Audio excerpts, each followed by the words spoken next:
සුබ දවසක් වේවා ඔබ සියලු දෙනාටම. OpenBiblio software එක install කරන විදිහ මගේ පළවෙනි වීඩියෝ එකෙන් මම හිතන්නේ ඔයගොල්ලෝ බලන්න ඇති. ඒ වීඩියෝ එක හරියට බලලා ඒ software download කරගෙන මේනොට මම හිතනවා OpenBiblio සම්පූර්ණයෙන්ම install කරගෙන ඇති කියලා. ඉතින් මගේ මේ දෙවෙනි වීඩියෝ එකෙන් මම ඔයගලන්ට පෙන්නන්නම් කොහොමද මේ OpenBiblio software එකේ මූලික සැකසීම් ටික අපි කරගන්නේ කියලා. අපි මුලින්ම OpenBiblio software එක අපි open කරගන්න ඕනේ. ඔයගොල්ලෝ දන්නවා ඒක කොහොමද කරන්න කියලා. search bar එකේ අපි XAMPP control panel එක open කරගන්න ඕනේ පළමුවෙන්ම. ඔයගොල්ලෝ දන්නවා ඒක open කරගන්න විදිහ දැන්. XAMPP control panel එක අපි open කරගන්නවා. open කරගෙන සුපුරුදු විදිහට Apache සහ MySQL කියන මේ සර්විසස් දෙක අප් කරගන්න ඕනේ. ඒතර මේක පරි වෙලාවත් මෙහෙම ඕපන් කරගන්නකොට මේක ඕෆ් වෙලා තිබුණොත් මේ ස්ටාර්ට් බටන් දෙක ක්ලික් කරලා මේක ඕපන් කරගන්න පුළුවන්. දෙකම කොළ පාට වුණා. දැන් මගේ මේ සර්විසස් දෙකම අප් වෙලා තියෙන්නේ. මතක තියාගන්න මේක ක්ලෝස් කරන්නේ නැහැ. අපි මිනිමයිස් කරනවා විතරයි. ඊට පස්සේ මම මිනිමයිස් කළා. ඊට පස්සේ අපි වෙබ් බ්‍රවුසර් එක ඕපන් කරගෙන අපි අලුත් ටැබ් එකක් අරගෙන අපි මේක ඇඩ්‍රස් බාර් එකේ සුපුරුදු විදිහටම ටයිප් කරනවා localhost/home/index.php හරි අපේ OpenBiblio software එක මේ open වුණා. ඊට පස්සේ අපිට පුළුවන් login button එක click කරලා අපි දන්නවා අපේ මේ install කළාට පස්සේ අපේ default username එක admin. එතකොට default password එකත් admin. හරි අපි login වෙනවා. දැන් login වුණාට පස්සේ root administration කියලා තියෙනවා. අපි login වුණේ කවුරු විදිහටද කියලා. ඊට පස්සේ අපිට ඉස්සෙල්ලා මේකේ අපි කරන්න ඕනේ admin panel එකට ගිහිල්ලා software එකේ මූලික settings ටික හදාගන්න එක. admin panel එකට යනවා. ඒත් admin panel එකේ වම් අත පැත්තේ තියෙනවා අපිට හදාගන්න පුළුවන් settings මොනවද කියන එක. එතකොට මේකේ පළමුවෙන්ම අපි මේ staff admin අපි add කරගන්න ඕනේ. දැන් අපි දන්නවා install කළාට පස්සේ අපි admin හැටියට default admin මේ account එක තමයි පාවිච්චි කරන්නේ. හැබැයි දිගින් දිගටම මේක පාවිච්චි කරන්න බෑ. මොකද admin කියන එක ගොඩක් හැමදෙනාම දන්නවා. ඒකට ඕනම කෙනෙකුට අනවසරයෙන් ඔයගොල්ලන්ගේ software එකට මේ log වෙන්න පුළුවන්. ඒක නිසා අපි අලුතෙන් staff admin කෙනෙක් අපි add කරගන්න ඕන. දැන් අපි අලුත් admin කෙනෙක් පාවිච්චි මේ install කරාට පස්සේ ඒක පුස්තකාලය අධිපති වෙන්න පුළුවන්. එහෙම නැත්නම් මේක පරිපාලනය කරන බලධාරිය කවුරු හරි වෙන්න පුළුවන්. එතකොට ඒ පුද්ගලයාට තමයි සම්පූර්ණ මේකේ පරිපාලන කටයුතු පිළිබඳව අයිතියත සහ හැකියාව තියෙන්නේ. ඊට පස්සේ අපිට පුළුවන් අවශ්‍ය නම් මෙන්න මේ default මේ admin හැටියට අපි login වෙච්ච default account එක delete කරලා දාන්න. හොඳයි. අපි admin කෙනෙක් එකතු කරගන්න යන්නේ. මෙතන add new staff member click කරන්න ඕනේ. ඊට පස්සේ සාමාන්‍යයෙන් අපිට අපේ මේ details ටික තමයි අපිට fill කරන්න තියෙන්නේ. කවුරු හැටියටද අපි මේ admin වෙන්නේ කියලා. අපි surname එක add කරගන්නවා. first name එක අපි add කරගන්නවා. ඊට පස්සේ email address එක අපි add කරගන්න ඕනේ. ඊට පස්සේ අපි login අපි username එක මම username එකක් දෙනවා. මම මේ username එක අනිවාර්යෙන් මතක තියාගන්න. ඊට පස්සේ අපිට පුළුවන් password එක දෙන්න. හැබැයි මෙතන password එක ගැන hint එකක් තියෙනවා. password එක අකුරු 8ත් 20ත් අතර වෙන්න ඕනේ. ඒ වගේම මේ password එක strong password එකක් වෙන්න ඕනේ. ඒකට capital අකුරු, simple අකුරු, ඉලක්කම් සහ symbol අයිති වෙන්න ඕනේ. එතකොට ඒ තියෙන නිර්ණායකයින්ට අනුව අපි password එක හදාගත්තේ නැත්නම් මේ මේ password එක system එකෙන් reject කරනවා. ඊට පස්සේ මෙතන authentication වලදී අපි අහනවා මෙතන adminට මොන මොනවටද අපිට log වෙන්න පුළුවන් කියලා. ඇත්තටම admin කෙනෙක් කියලා කියන්නේ මේක සම්පූර්ණ බලධාරියා. ඒතකොට මේ සියලු කාර්යයන් පාලනය කරන පුද්ගලයා. ඒක නිසා මේ සියලුම කාර්යයන් අපේ මේ adminට මේ අපි අවස්ථාව ලබා දෙන්න ඕනේ. ඊට පස්සේ අපි adminට හැරෙන්න පුස්තකාලයේ සේවය කරන තවත් නිලධාරීන් ඉන්නවා නම් අපි ඒගොල්ලන්ටත් මේ විදිහටම අපි මේ admin panel එකේදී අපි ඒගොල්ලොත් register කරන්න ඕනේ. හැබැයි මතක තියාගන්න ඒ කට්ටියට මෙන්න මේ admin එකට log වීමේ අවස්ථාව ඒගොල්ලන්ට දිය යුතු නැහැ. මේ ඒගොල්ලන්ට සාමාන්‍යයෙන් circulation, update members, cataloging සහ report කියන ටිකට විතරයි දෙන්න ඕනේ. ඒගොල්ලන්ට admin එකට අවස්ථාව ලබා දෙන්නේ නැහැ. හැබැයි පුස්තකාලය අධිපති වශයෙන් මේක register වෙන පුද්ගලයාට මේ admin එකේ rights දෙන්න ඕනේ. මේ ටික සම්පූර්ණයෙන් fill කරලා අපිට submit කරන්න පුළුවන්. ඊට පස්සේ අපිට ඇත්තටම දැන් බලන්න පුළුවන් ආපහු පාරක් මෙතන මේ අපි return ගියාට පස්සේ මෙන්න මගේ නමින් account එක හැදිලා තියෙනවා. ඊට පස්සේ මේක සාර්ථක නම් මට login වෙන්න පුළුවන් නම් අපේ username password හරිනම් අපි පසු අවස්ථාවකදී මෙන්න මේ root administration කියන එක මෙන්න මේ edit එකෙන් අපිට delete කරලා දාන්න පුළුවන්. එතකොට ඔබගේ account එකෙන් විතරයි admin කෙනෙක් හැටියට log වෙන්න පුළුවන්. හරි මම බලන්න මගේ admin එක හරියද කියලා. මම මෙතන log out වෙනවා. log out කියලා මම ආයි login වෙන්න උත්සාහ කරනවා. මගේ දැන් මම දීපු username password වලින්. මගේ දීපු username එක මම පාවිච්චි කළා. දැන් මම දීපු password එක දැන් මගේ account එක create වුණා. දැන් බලන්න මම මෙතන මගේ නමින් තමයි මම log වෙලා ඉන්නේ. අපි staff admin අපි එකතු කරගත්තා. ඊට පස්සේ අපිට ඊළඟට තියෙන්නේ member types එකතු කරගන්න. member type කියලා කියන්නේ ඇත්තටම පුස්තකාලේ පාවිච්චි කරන සමාජිකයෝ කවුද කියන එක අපේ software එකට හඳුන්වා දීමක් කරන්නේ. එතකොට මෙතන මේ default adult සහ මේ තවත් මේ reader category එකක් තියෙනවා. අපිට පුළුවන් අලුත් reader category එකක් මෙතන add new member classification කෙන් ක්ලික් කිරීමෙන් අපිට හදාගන්න පුළුවන්. එතකොට description එක මෙතන මොකක්ද කියලා අහනවා. මෙතන adult තියෙන හින්දා මම children කියලා දෙන්නම්. එතකොට මේ පාඨක කාණ්ඩයට අපි දඩ මුදල් අය කරනවා නම් මෙතන දඩ මුදල ඒ කියන්නේ උපරිම දඩ මුදල කොච්චරද කියන එක අපිට දෙන්න පුළුවන්. ඒ කියන්නේ අපි දිනපතා අපි හිතන්නකෝ අපි දවසකට රුපියලක් අය කරනවා නම් දවස් 100ක් වුණොත් රුපියල් 100යි. හැබැයි පුස්තකාලේ තීරණය කරන උපරිම දඩ මුදල අපි 50යි කියලා. එතකොට මෙතන 50ක් කියලා අපි ඇතුළත් කළොත් 50 වෙනි දවසට රුපියල ගන්න නම් 50 වෙනි දවසේදී මේ දඩ මුදල එතනින් නතර වෙනවා. හැබැයි එහෙම දඩ අය කරන්නෙත් නැත්නම් උපරිම සීමාවකුත් නැත්නම් අපිට මේක description එක විතරක් දීලා අපිට submit කරන්න පුළුවන්. ඊට පස්සේ අපිට return to member classification list එකට ගියාට පස්සේ අපි හදපු category එක තියෙනවද කියලා බලන්න පුළුවන්. මෙන්න children කියන එක තියෙනවා. අවශ්‍ය නම් තව අපිට මේ පුළුවන් තව අපිට අවශ්‍ය categories ඕන තරම් ප්‍රමාණයක් අපිට හදන්න පුළුවන්. ඒකට ඔබගේ පුස්තකාලේ භාවිතා කරන ස්ටුඩන්ට්ස් වෙන්න පුළුවන්, ටීචර්ස්ලා වෙන්න පුළුවන්, non academic, academic විදිහට අවශ්‍ය සියලුම මෙම්බර්ස්ලා මේකට අපිට එකතු කරගන්න පුළුවන්. ඊට පස්සේ තියෙනවා member fields කියලා.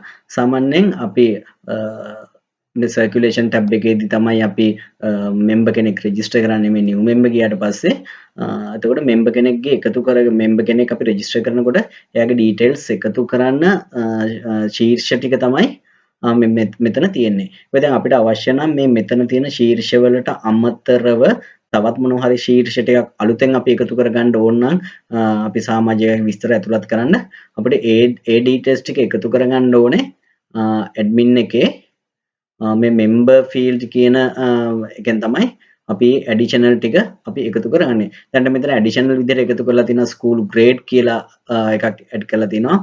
school teacher කියලා එකක් add කරලා තිනවා.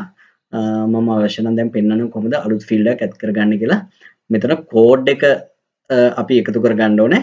ඒකට මම මේ national identity card number එක නම්බර් එකට ෆීල්ඩ් එකක් මම කොහොමද එකතු කරගන්නේ කියලා පෙන්නනවා. මම මෙතන NIC කියලා මම කෝඩ් එක දාන්නම්.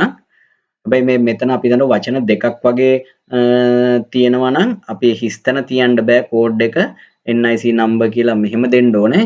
එහෙම නැත්නම් NIC වලට යටින් underscore එක දාලා number කියලා දෙන්න ඕනේ. මේ විදි දෙකටම දෙන්න පුළුවන්. හැබැයි මේකේ කෝඩ් එකේ වචන දෙකක් වගේ පාවිච්චි කරනවා. මේ දෙක අතරතුර අපිට ස්පේස් එකක් තියන්න බෑ.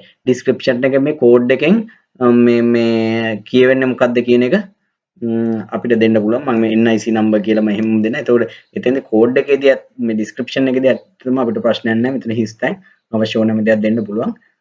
සබ්මිට් කළාට පස්සේ අපෝ පාරක් return to member field list එකට ගිහිල්ලා බලන්න පුළුවන් NIC number එක තියෙනවද කියලා. දැන් අපි බලමු මේ අපි add කරපු NIC number එක කියන එක reader register කරනකොට register එකේ form එකට add වෙලා තියෙනවද කියලා මෙන්න මෙතන මේ දැන් NIC number එක add වෙලා තියෙනවා. මේ විදිහට අපිට පුළුවන් ටෙලිෆෝන් අංකය මෙයාගේ මේ දෙමෝපියන්ගේ නම ඒ මොනවා හරි අවශ්‍ය fields ඕනෑ තරම් අපිට මේ form එකට අලුතෙන් add කරගන්න පුළුවන්. ඊළඟට තියෙනවා මේ copy field කියලා. එතකොට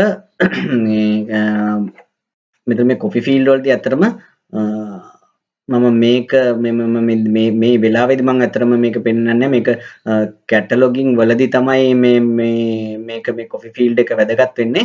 මේ copy fields එකට අවශ්‍ය fields එකතු කරගන්නදී මම cataloging එක කතා කරන වෙලාවේදී එතෙන්දී මෙතනින් පෙන්වන්නම් මේ copy fields එකක් කොහොමද මේකට add කරගන්නේ කියලා.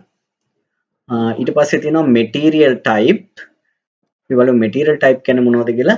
ඇත්තට material type කියලා කියන්නේ පුස්තකාලේ තියෙන පුස්තකාල ද්‍රව්‍යයන්ගේ ස්වરૂපය මොනවද කියන එක. එතන මෙතන දැන් මේ system එක installation කරද්දිම ආපු materials type ගොඩක් තියෙනවා. audio types පොත් තියෙනවා book කියලා, CD audio, CD computer, equipment, magazines, maps, video මේ විදිහට මේ පුස්තකාලේ තියෙන පුස්තකාල ද්‍රව්‍යයන් ඔක්කොම වගේ මේකේ තියෙනවා. මම පෙන්නනම් අලුතෙන් මොකක් හරි අපිට මේ type එකක් එකතු කරගන්න කොහොමද කියලා add new material type වලට යන්න පුළුවන්. මේකෙත් අර වගේමයි. එතකොට description එක මොකක්ද කියලා අපි දෙන්න ඕනේ. එතකොට මම දෙන්න newspaper කියලා. එතකොට newspaper කියලා මෙතන අපිට image එකක් ඕන නම් අපිට මේ item type එක අඳුනන image එකක් add කරන්න පුළුවන්. එතන මෙතන තියෙනවා මෙතන අපි දාන image එක අපි save කරන්න ඕනේ open biblio image directory. ඒ කියන්නේ ඔයාලට උඹලා මතක ඇති අපි open biblio folder එක save කළා example htdocs වල තමයි මේ open biblio කියන අපි folder එක දෙන්නේ. ඒ folder එක ඇතුලේ images කියලා මේ directory එකක්, ඒ කියන්නේ තියෙන sub folder එකක්. ඒ folder එක ඇතුලේ අපි image එක save කරලා ඒ link එක මෙතන දෙන්න ඕනේ. ඒක මෙතන දීලා මේ submit කළා නම් අපි image එකත් මෙතන ගන්නද මම මේ වෙලාව image එකක් දෙන්නේ නැහැ. මම කෙලින්ම submit කරනවා. submit කරලා පස්සේ මෙතන return to material type list එකට ගියාට පස්සේ අපි දාපු මේ type එක තියෙනවා. මෙතන ඇත්තටම දැන් මෙතන මේ අනික් කට ඇත්තටම image එකක් පේනවා. මම ඉස්සෙල්ලා මේ image එක මෙතන image එකක් නැති නිසා තමයි මෙතන හිස් තියෙන්නේ. ඊළඟට අපිට කරගන්න තියෙනවා collection එක එකතු කරගන්න. ඒතර collections කියලා තියෙන්නේ ඇත්තටම පුස්තකාලයේ තියෙන අපේ පුස්තකාලේ පොත් එකතුව කොහොමද ගොනු කරලා තියෙන්නේ මේ කියන එක. දැන් ඔයගොල්ලෝ දන්නේ නැත්නම් සමහරට පුස්තකාලවල තියෙනවා reference lending collection, reference collection, එතකොට Sinhala fiction collection, non fiction collection මේ විදිහට එක එක collections හදලා තියෙන්න පුළුවන්. එතකොට මෙතන මේ sample මේ collections තමයි මෙතන තියෙන්නේ. adult fiction තියෙනවා, adult non fictions තියෙනවා. ඒ විදිහට මෙතන ඕනනම් අපිට මේ තව හදන්න පුළුවන්. පොඩි ළමයින්ට children fiction තියෙනවා නම් මේ විදිහට දාන්න පුළුවන්. ඊට පස්සේ මෙතන තමයි අපි මේ අපිට මෙතනදි තීරණය වෙන්නේ මේ එක කැටගරි එකකට අයිති පොත් අපි රිටර්න් කරන්න කොච්චර කාලයක් දෙනවද කියලා. සාමාන්‍යයෙන් එතකොට අපි දවස් 14 නම් මෙතන අපි රිටර්න් කරන්න පොතක් ඉෂුව කරන්න දවස් 14 කින් රිටර්න් කරන්න ඕන නම් අපි මෙතන දවස් 14 දෙනවා නැත්නම් අපි දවස් සති 3ක් දෙනවා නම් දවස් 21ක් මාසයක් දෙනවා නම් දවස් 30ක් මේ විදිහට අපිට පොත් තියාගන්න පුළුවන් දින ගාන මෙතන ඇතුළත් කරන්න ඕනේ. ඊට පස්සේ අර මේ දවස් 14න් පස්සේ ප්‍රමාද වෙන දිනයකට කොච්චර දඩ මුදලක් අය කරනවා නම් මේ දඩ මුදල මෙතන අය කරන්න දාන්න පුළුවන්. මේක රුපියලක් වෙන්න පුළුවන්, රුපියල් 5ක් වෙන්න පුළුවන්. අදාළ දඩ මුදල මෙතන දාලා සබ්මිට් කරන්න පුළුවන්. මම දඩ මුදලක් මෙතන දාන්න නැතුව මම සබ්මිට් කරන්නම්. return to collection list එකට ගියාට පස්සේ අපිට බලන්න පුළුවන් දැන් මම හදපු මේ children fictions කියන කැටගරි එකට දවස් 14ක් තියෙනවා දඩ මුදලක් ගන්නෙ නැහැ. ඉතින් අපිට මේ දැන් සමහර මේ adult fiction එක ඕනම් අපිට edit කරලා මේ ඕනෑම එකක් edit කරන්න පුළුවන්. edit කරලා ඉවරලා මෙතන දවස් 21යි තියෙන්නේ. මේක මම දවස් 14 කරනවා. මේකට අපි හිතන්නකො රුපියලක් ගන්නවා නම් මම දඩ මුදල රුපියලක් කරලා ඉවරලා submit කරනවා. ඊට පස්සේ return to collection list එකට ගියාට පස්සේ අපිට මේ දවස් 14යි මේ විදිහට පේනවා. ඕනම එකක් එඩිට් කරන්න පුළුවන් මේ link එක මේ ක්ලික් කරලා හැම දිගටම ස්ථිරයටම delete කරලා දාන්නත් පුළුවන්. මෙන්න මේක ක්ලික් කරලා. අපිට තියෙන්නේ මේ checkout privileges කොහොමද හඳුනන්නේ කියලා. ඒ කියන්නේ පොත් issue කරනකොට අපි මේ කොහොමද අපේ rules එක අපි හදාගන්න කියන එක තමයි. එතන මේක පොඩි මේ සංකීර්ණ මේ rules එකක් මේ අතර මෙතන තියෙන්නේ. එතකොට මෙතන තියෙනවා මේ අපිට ඇත්තටම එනවා material type එක. ඔයගොල්ලන්ට මතක ඇති අපි මෙතන material types හැදුවා මොනවද කියලා. එතකොට මේ material types ටික මේ ඔක්කොම තියෙනවා. ඊට පස්සේ member classification අපි හදපු අර මේ මෙතන members types වලදී හදපු members ටික තියෙනවා. ඊට පස්සේ checkout limit එක කොච්චර පොත් ප්‍රමාණයක් අරගෙන යන්න පුළුවන්ද කියන එක තියෙනවා. ඊට පස්සේ ඒක කොච්චර ප්‍රමාණයකින් renewal කරනවද කියන එක තියෙන. අතට මෙතන අපිට අලුතෙන් හදන්න මෙතන එන්නේ නැහැ. අපි මෙතන members type ටිකයි ඊට පස්සේ material types ටිකයි හදනකොටම automatically ඒ fields එක මේ මෙතන හැදිලා තියෙනවා. එතකොට මේ දැන් අපිට පුළුවන් මේ book කියන මේ category එක බැලුවොත් අපි මේ අපේ තියෙනවා members types මෙතන මේ හතරක් තියෙනවා. මේක already මේක තිබුණා. adult කියන එකක් තිබුණා. children සහ teachers තමයි අපි අලුතෙන් හැදුවේ. දැන් අපි හිතනවා children's කියන ළමයින්ට අපි book category එකේදී අපි මේගොල්ලන්ට පොත් දෙකක් ගෙනියන්න දෙනවා. අපි මේක edit කරලා අපි මෙතන පොත් දෙකක් දෙනවා. ඊට පස්සේ renewal time එකත් අපි දෙපාරක් මේක renewal කරගන්න ඕනේ කියලා අපි submit කරනවා. එතකොට මේක ගිහිල්ලා ඇති ළමයින්ට පොත් දෙකක් පුළුවන් ගෙනියන්න දෙපාරක් renewal කරගන්න පුළුවන්. අපි teachers ලාට අපි හිතමු අපි book category එකේදී අපි පොත් හතරක් ගෙනියන්න දෙනවා. උඩ දෙපාරක් renewal කරගන්න පුළුවන් කියලා. ඒ විදිහට දැන් අපි හිතන මේ adult කියලා දැන් අපි ඉස්කෝලේ එක වගේ නම් ගත්තොත් adult කියලා කැටගරි එකක් නැති නිසා අපි මේක අපි ඕනම් edit කරලා මේගොල්ලන්ට මේක 0 කරන්න පුළුවන්. ඒ විදිහට මේ අපි checkouts කරන rules එක අපිට හදා ගන්න පුළුවන්.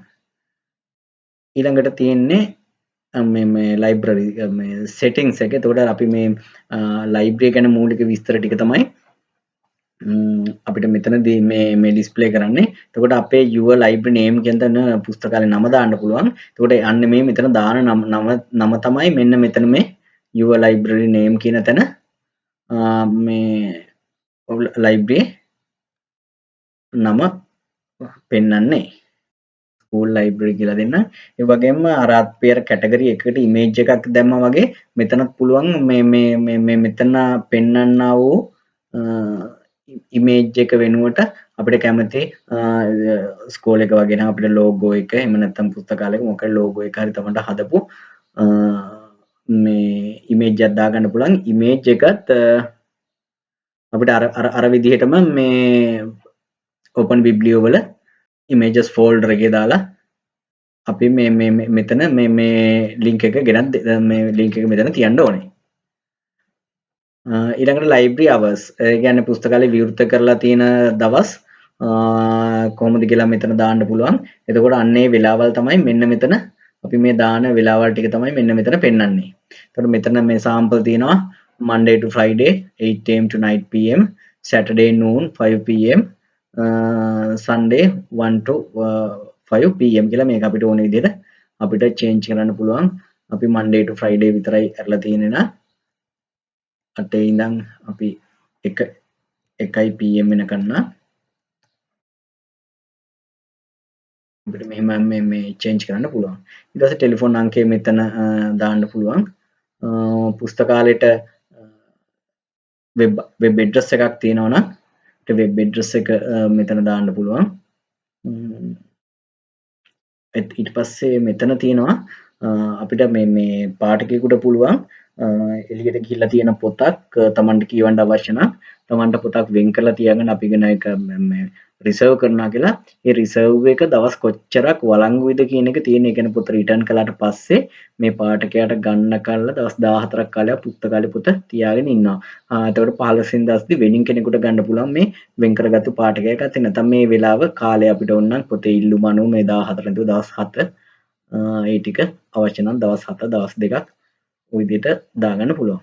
ඊට පස්සේ අපි මේ ඩීටේල්ස් ටික මේ පල්ලෙහා ටික නම් එච්චරම වැදගත් වෙන්නේ නැහැ. මේ ටික දාලා අපි අප්ඩේට් කරනවා. අප්ඩේට් කළාට පස්සේ ඔයගොල්ලන්ට පේනවා ඇති library නම school library කියලා මේක වෙනස් වුණා. data has been changed කියලා data ටික වෙනස් කරලා තියෙනවා. library hours ටික වෙනස් වෙලා තියෙනවා. ටෙලිෆෝන් අංකෙ නම් වෙනස් කළේ නැහැ. එතකොට මේ ටික සම්පූර්ණයෙන්ම change වෙලා තියෙනවා. එතකොට සරලවම මේ ටික තමයි මේ අපිට admin panel එකේදී අපිට කරගන්න විලම් මූලිකම settings ටික.